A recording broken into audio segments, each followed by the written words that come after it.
Fala galera, beleza? Arthur do canal Mamãe Falei. E eu já falei várias vezes aqui que vira e mexe eu me vejo ali na opção de fazer um vídeo fácil ou de fazer um vídeo certo. Só pra vocês terem uma ideia, no caso deste vídeo aqui, fazer o vídeo fácil, na verdade seria nem fazer vídeo, seria fechar os olhos e ficar quieto e deixar quieto.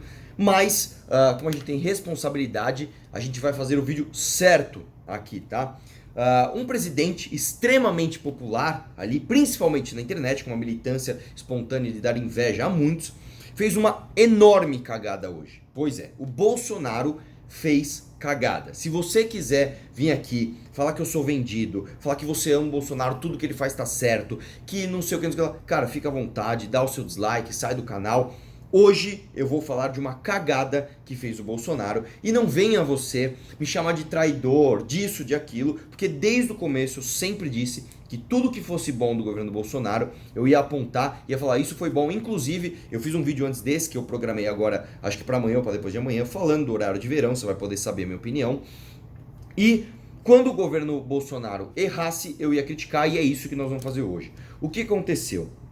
O Bolsonaro simplesmente interviu na política de preços da Petrobras e não deixou que o óleo diesel fosse aumentado em 5%. E aí você vai falar assim, poxa, mas isso está certo, porque o preço do óleo diesel no nosso país é muito caro. E eu vou te falar, o preço do óleo diesel no Brasil não é caro, é caríssimo. É extremamente caro. Mas eu vou tentar explicar aqui, com a maior calma possível, por que isso é errado. Vamos lá. Em primeiro lugar é o seguinte, a Petrobras ela é uma empresa, entre aspas, independente. Ela é uma estatal, ela tem o monopólio da exploração de petróleo aqui no Brasil.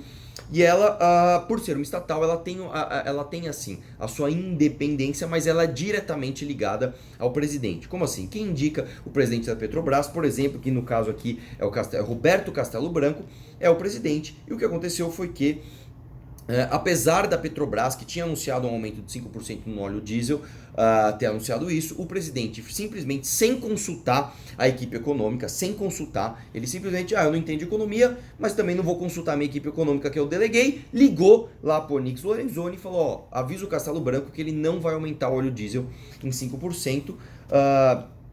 Tem especulação aí que diz até que o Castelo Branco só está esperando o Paulo Guedes chegar no Brasil para pedir sua demissão, não sei, tá? Isso é especulação, mas o fato é que como que funciona o preço do óleo diesel e de todos os combustíveis aqui no Brasil. Eu anotei aqui de qualquer jeito, na pressa, tá? O preço do óleo diesel é mais ou menos assim, ó. Parte do que você paga é custo, parte do que você paga é imposto, e por acaso aqui tá mais ou menos na proporção, é meio que meio a meio aqui o que você paga de imposto em custo. Vamos lá, no custo aqui você tem tudo, até anotei aqui pequenininho, lucro, tá? Então, quando aqui no custo você tem o custo de tirar o petróleo do chão, o custo de refinar o petróleo, o custo de distribuir o petróleo, o custo de fazer marketing lá, compra óleo diesel na Shell, compra óleo diesel na Ipiranga, compra óleo diesel no posto Alessati, compra não sei o que lá. O frentista, quando o cara abastece o teu carro, tudo isso está dentro do custo. Dentro do custo. E a outra parcela, que é tão ou até maior do que o próprio custo, são impostos. É por isso aqui que o óleo diesel no Brasil é tão caro. O Bolsonaro, ele cortou 5% do reajuste. Ele cortou aqui? Ele cortou no imposto? Não! Não, porque aqui está o quê? Aqui está a conta de infraestrutura, segurança, saúde, educação, corrupção, reforma da Previdência. Nem daria para o Bolsonaro cortar custo aqui. Não dá para ele simplesmente chegar assim, acaba com o imposto. Beleza, não dá, porque senão o país quebra.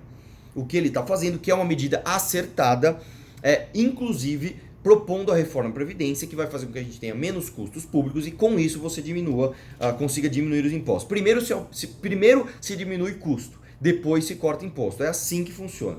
Agora, no custo aqui, ó, quando a Petrobras fala, nós temos que aumentar 5% aqui, não é imposto, não é mais uma escolha. Tem que aumentar.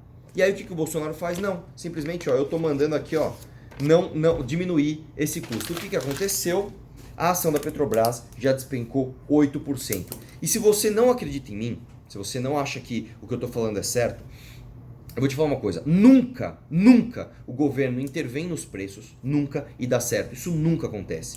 Nós temos o exemplo recente da própria Dilma Rousseff. A Dilma Rousseff fez isso de maneira populista antes da eleição, para se reeleger, ela foi lá e falou, não vai ter aumento na conta de luz, inclusive vai ter até diminuição de preço na conta de luz, de maneira autoritária. Ela foi lá, interviu, né, o governo interviu na economia e abaixou ali o custo da energia. O que aconteceu? Um desastre. Assim que passou a eleição, é como uma represa, quando estoura a barragem, vem tudo para cima, aumento pra caramba, etc.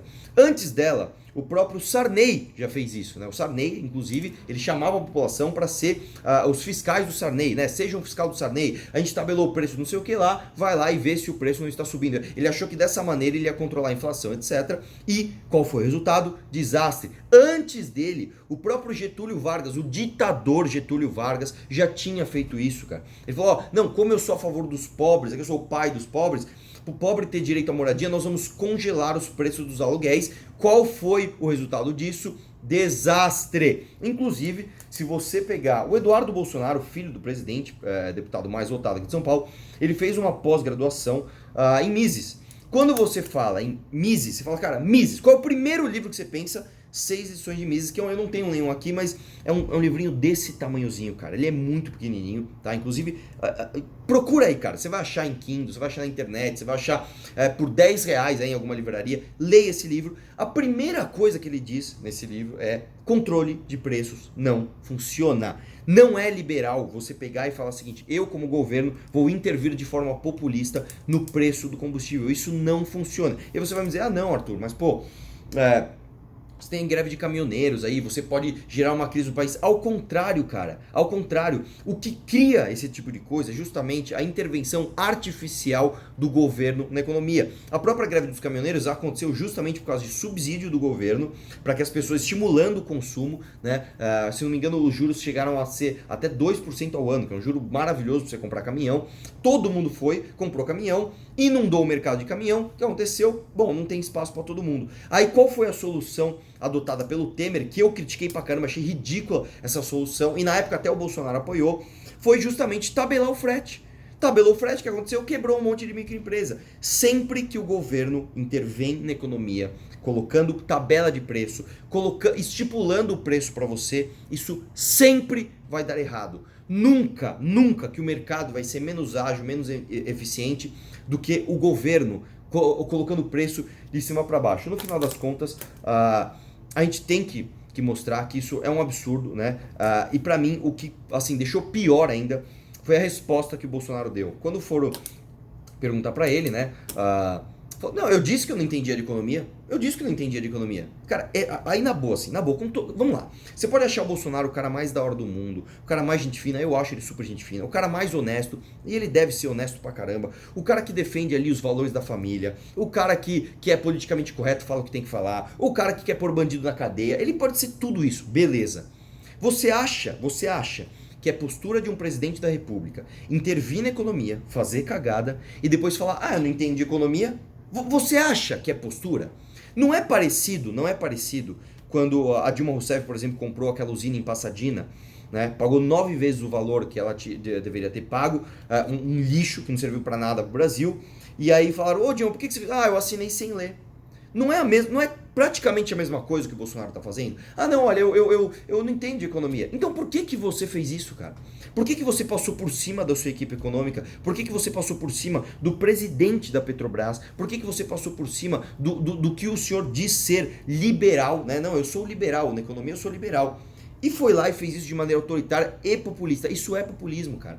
Isso é populismo. Isso inevitavelmente vai levar o Brasil a dar mais um passo no sentido de quebrar. Infelizmente, a gente viu essa intervenção desastrosa do Bolsonaro na Petrobras. As ações da Petrobras já caíram 8%. Eu espero sinceramente que esse tipo de coisa seja colocada pelas pessoas como uma crítica construtiva a Bolsonaro, para que ele nunca mais faça isso, se possível que ele volte atrás, e para que a gente tenha de fato um país mais liberal e menos nacional desenvolvimentista. Beleza? Um abraço e vamos questionar tudo.